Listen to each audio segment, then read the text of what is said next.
Prabowo Subianto memang tergolong fenomena unik dalam perpolitikan negeri ini.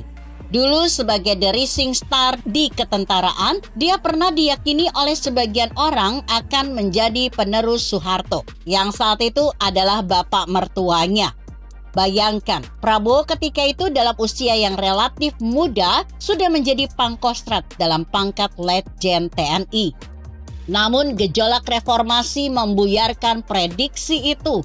Presiden Soeharto dipaksa mundur dari istana dengan tidak hormat setelah menyerahkan kekuasaan kepada Wakil Presiden B.J. Habibie. Sosok yang sudah 32 tahun bertahta itu meninggalkan istana didampingi putri sulungnya, Siti Hardianti. Soeharto turun, sinar Prabowo pun meredup, hingga akhirnya dia diberhentikan dari kemiliteran. Lalu dia aktif di bisnis. Namun pada 2009 maju ke gelanggang politik dengan menjadi cawapres bagi Megawati Soekarno Putri. Tapi pasangan ini dikandaskan SBY Budiono. 5 tahun kemudian 2014 Prabowo menjadi capres, tapi dikalahkan Jokowi. Pilpres 2019 kembali mempertemukan keduanya dan Prabowo lagi-lagi kalah. Pilpres 2024 yang akan datang sepertinya Prabowo masih kepengen mencoba lagi. Toh langkahnya terbuka lebar sebab dia ketum Partai Gerindra.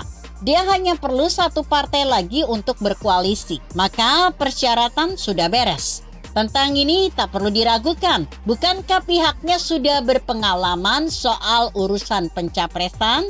Maka hampir pasti Prabowo akan maju. Hanya saja situasi dan kondisi sudah jauh berbeda dibanding 5-10 tahun sebelumnya.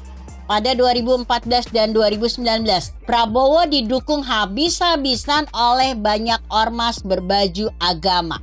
FPI adalah salah satunya. Bahkan ketika ormas ini mengadakan acara-acara reuni di Monas yang diklaim dihadiri jutaan orang, Prabowo turut serta di sana. Di antara Prabowo dengan ormas-ormas agama yang dicap berlabel keras radikal itu seperti terjalin hubungan simbiosis mutualisme, yakni sebuah hubungan yang saling menguntungkan.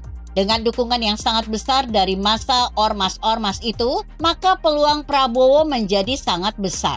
Sebaliknya, ormas-ormas itu diperkirakan mengusung sebuah agenda atau suatu rencana apabila Prabowo menjadi penguasa di republik ini.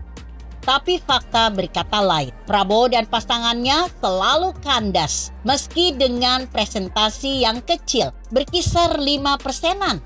Bandingkan dengan SBY Budiono mengandaskan Megawati Prabowo dengan presentasi 65-35.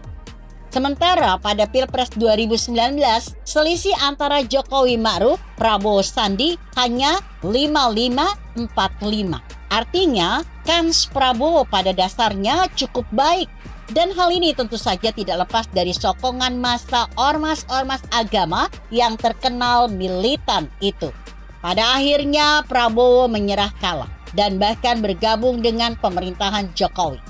Massa militan selama 10 tahun mendukungnya, satu demi satu mundur.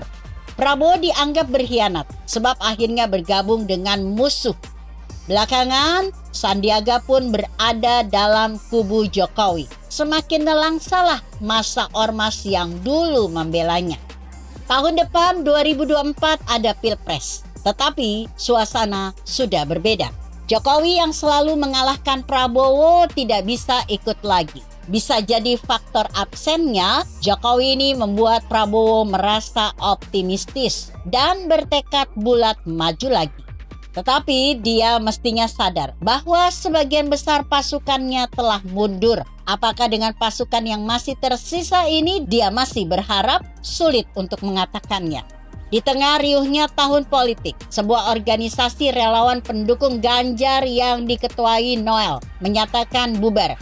Kabar terbaru, Noel CS memilih gabung ke kubu Prabowo. Tapi bergabungnya Noel ke kubu Prabowo tentunya tidak akan mengubah banyak keadaan. Sebab Noel tidak sama dengan simpatisan Ganjar. Hengkangnya Noel tidak lantas membuat pendukung Ganjar ikut pindah, bukan? Maka jika benar Noel sekarang menjadi Panglima Prabowo Mania, bukan berarti pendukung Ganjar serta-merta jadi pasukannya, bukan?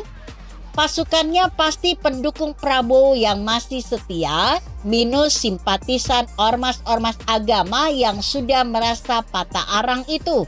Artinya, Prabowo akan maju ke medan laga dengan pasukan yang sudah tidak utuh lagi seperti 2014-2019 lalu. Begitu kira-kira. Artikel ini ditulis Hans Petty yang disadur dari Kompasiana.com dengan judul Prabowo maju perang dengan pasukan tak lengkap. Bagaimana menurut Anda? Jika Anda berpendapat lain, tuliskan komentar Anda di bawah ini. Saya Emma Karisma 90.